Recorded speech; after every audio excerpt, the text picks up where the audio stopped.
नमस्कार and welcome to Harshly Political. आज है दिन पहला जहां पर हम समझने वाले हैं पॉलिटिक्स के अलग अलग चीजों के बारे में और आज हम खुद समझेंगे सबसे पहले पॉलिटिक्स। तो पॉलिटिक्स क्या है, कैसा है, क्या होता है, ये सारी चीजें हम समझेंगे। तो सबसे पहले शुरू करते हैं पॉलिटिक्स इस वर्ड को। तो पॉलिटिक्स ये जो वर्ड है इसका जो ओरिजिन है वो आता है पॉलिस से। Polis is a Greek word. अभी ग्रीक में क्या होता था, छोटी छोटी सिटी स्टेट्स होते थे। पॉलिस का मतलब होता था सिटी स्टेट्स। तो ऐसे सिटी स्टेट्स को मैनेज करना, उस सारी चीजों को संभालना, इस चीज को वो लोग पॉलिटिक्स बोलते थे। सो बेसिकली पॉलिटिक्स का मतलब था to manage cities.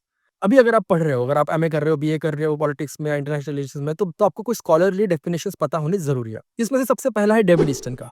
David Easton क्या कहता है?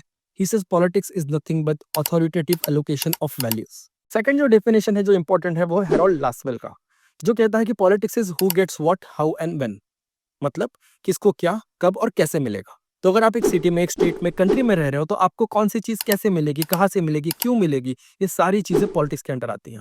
अगर इसको एकदम सिंपल लैंग्वेज में समझना है, आप एक घर का एग्जांपल ले लो। जिस घर में अगर आप हो, आपकी बहन है, आपका भाई है और आपके मॉम डैड है, अगर शाम के 9 बजे आपको टीवी देखनी है तो रिमोट किसी एक के हाथ में रहेगा।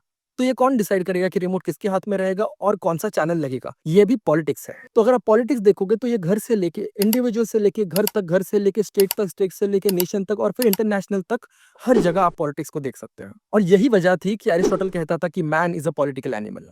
तो अगली बार अगर आपको कोई पूछ रहा है कि पॉलिटिक्स का मतलब क्या है, तो आपको पता है। मिलते हैं अगले वीडियो में जहां पर हम समझेंगे कुछ नए टर्मिनोलॉजीज। तब तक पढ़ते रहिए, सोचते रहिए।